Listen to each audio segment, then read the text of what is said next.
we're doing 26 days of type, right? And 26 days of type meaning 26 ideas that we're sharing to go sustainable from home, which is you get to reduce your impact on the environment, doing little things at home, not too much, not spending too much money at all, if you see.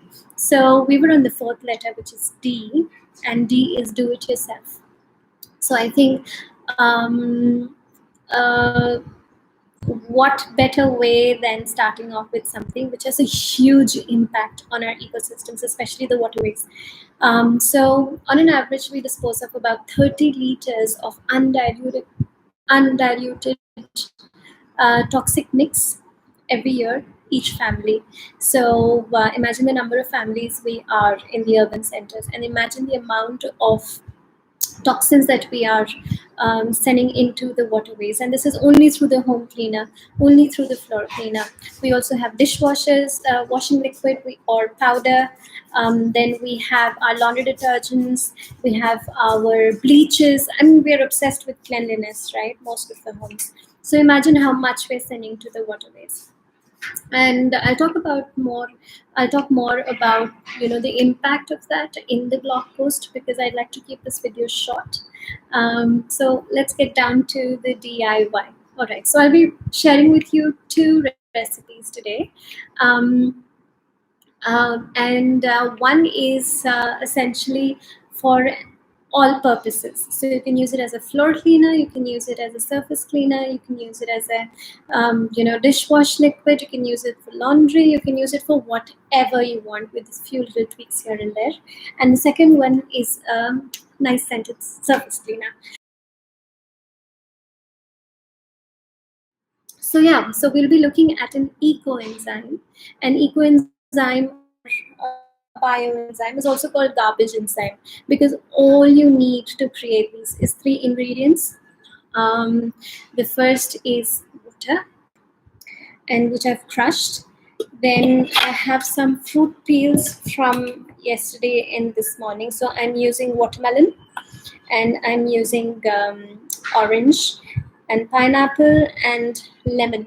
Now, when we talk about cleaning, it's better to use something which is citric and which has good aroma and which may not leave any colors. So you may not want to use a beetroot here, right? Because beetroot tends to leave color, or let's say, for example, anar or pomegranate, right? Because those leave color. So does the green leafy vegetables. So you may not want to use those. You can use them for composting, but when it comes to citrus peels like lemon and orange and pineapple, you can use them for creating your bioenzyme. So yeah, so here are some fruit peels, and of course some water. Okay, I will not turn this in the front because it says keep clam instead of calm. We didn't realize it when we were buying it, so I just let it not face you. Okay, so the amount that you would need, and of course a container. Now the jar that you use should have a lid, because we will need to keep it airtight for some time, and you'll see that during the process. So I'll just put this away. So here you can make this in any quantity. You just need to remember the ratios. So your ratio is 1:3:10. Okay, so 1 part jaggery, 3 parts of fruit peel or vegetable peel, and 10 parts of water.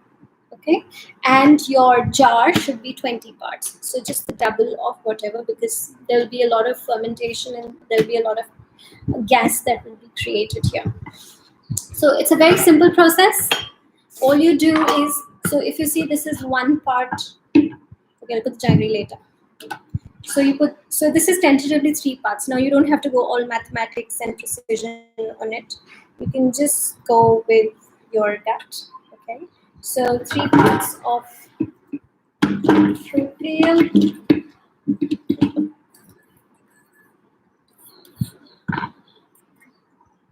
There you go. 1 part jaggery. You just put it in here. Now the reason we are adding jaggery in this is because the fruit peels have microbial activity happening on it already, and what this entire process does is that it decomposes the fruit peels, and the sugars in the jaggery act as food for the microbes in the fruit peels, and therefore the decomposition is much faster. And by the way, that's how your vinegars are also made. So yeah, 1 part jaggery and then 10 parts of water. So I'll just fill it up.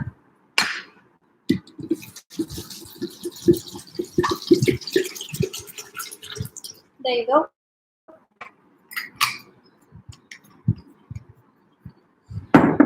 So yeah, put the lid back on. Give it a good shake. And then what you do is open up it. And then you put the date. Okay, so you put the date back on this. Now what you need to do is you need to put this away for it takes about 3 months to make. All right, don't panic because there is a better way of making it. So it takes about 3 months to make. Yeah, that's how alcohol is also made, Hilary, you're right. Okay, so it takes about 3 months to make, 90 days. Now what you need to do is that in the first month, all right, you will need to ensure that you're opening the lid. I'll tell you the frequency. The reason is otherwise this will, we don't want all the gases accumulating in here. We need to release the gas. Okay, so you just need to. That's Anna, Agent Anna, we call her. Okay, so in the first week, you release the gas every day. So you set a time in the mornings or in the evenings. You just open the lid and you release the air. From the second week on, you can do it every alternate day. And from the third week, for the third and the fourth week, just do it once in the week. Remember? So in the first week, you open the lid and release the air.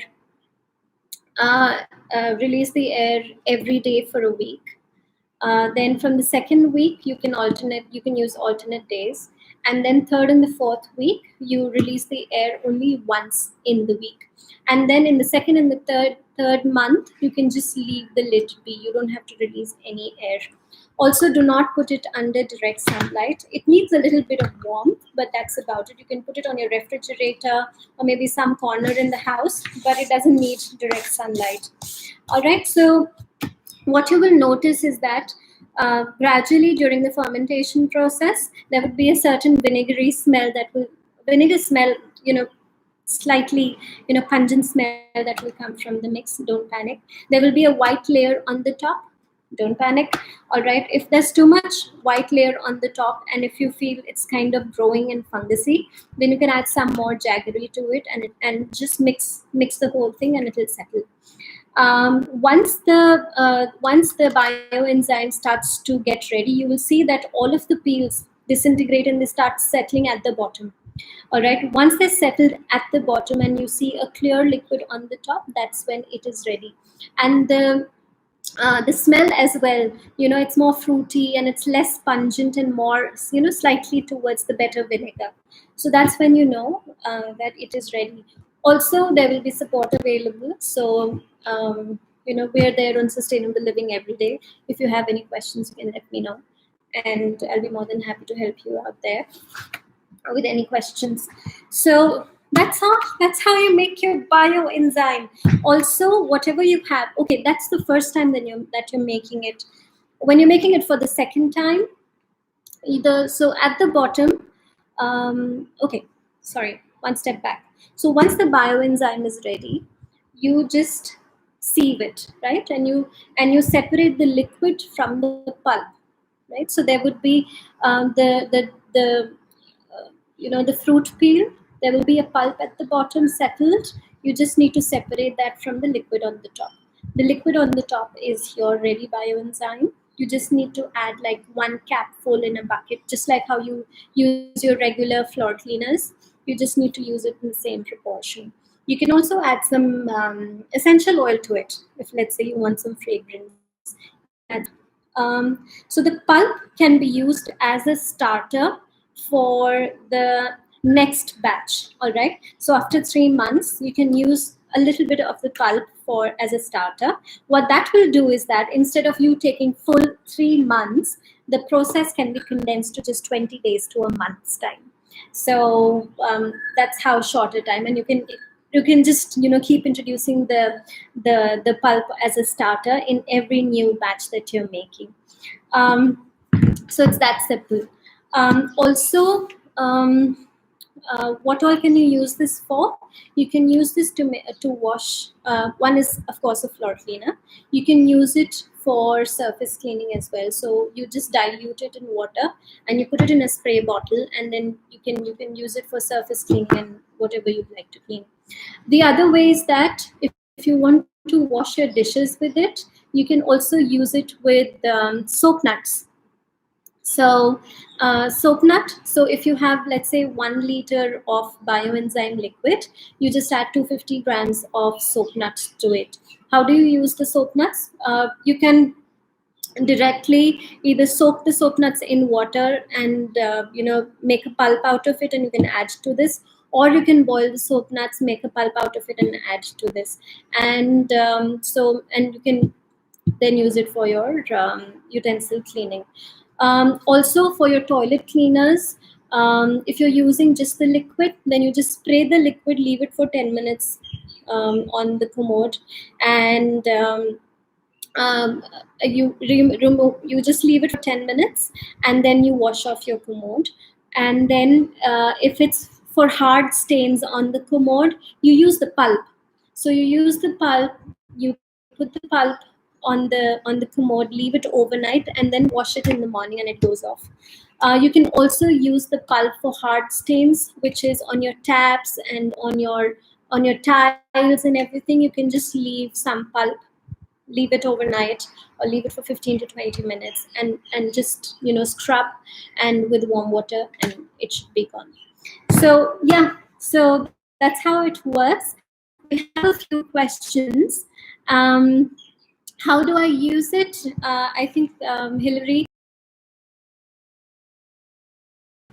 So if whenever it's ready, you just I want not even a bit of floor cleaning. Then yes, it has stain removal properties for sure. It's end of the day, it's just vinegar, but it's diverse, right? Because it's got a lot of different properties from different peels and different fruit and vegetables. It's more diverse than a mono vinegar, so it works better than that. Okay, and what should be the ratio with water for surface cleaning? For surface cleaning, it depends on what surface you're cleaning. If it's your kitchen and there's a lot of grime on it, so I would say you can use it undiluted or go half and half. Otherwise, you can just use a simple same dilution as your floor cleaning. As simple as that.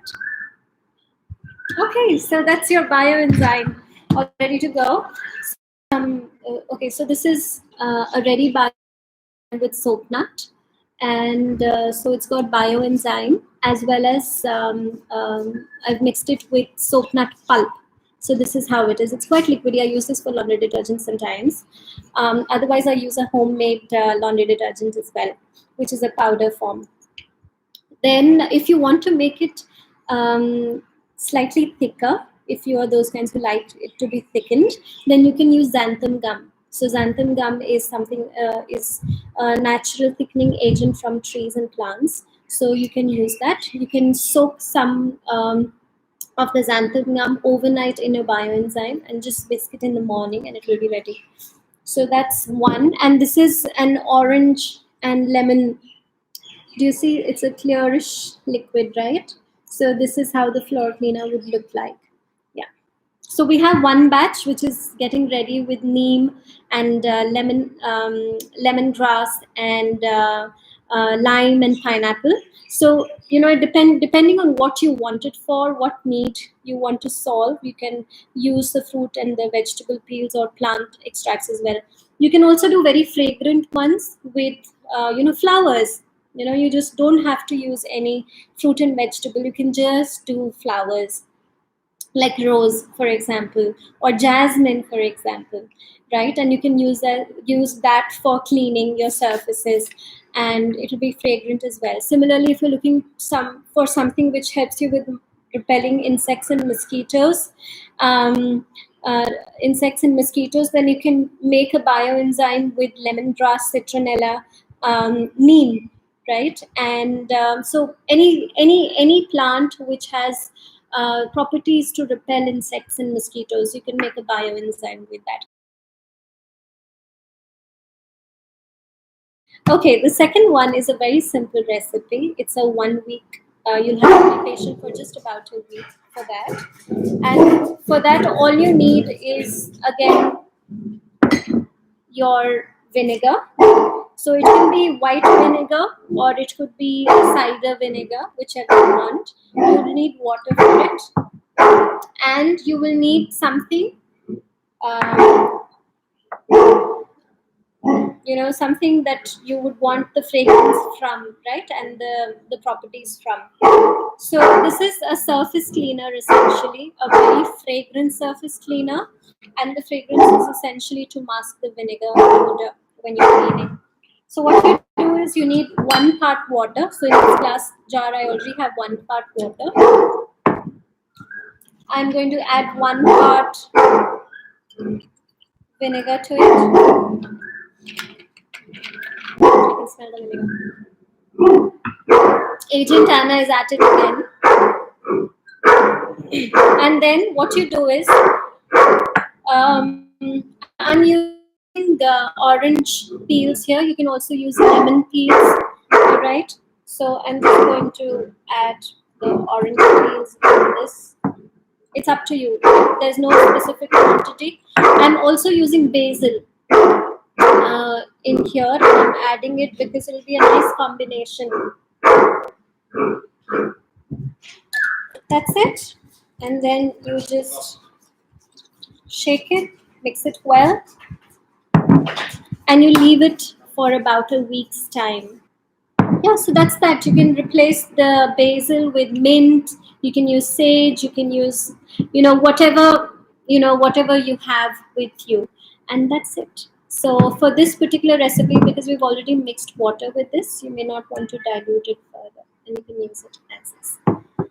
Yeah, so that's that. Any questions? I hope you like the demonstration.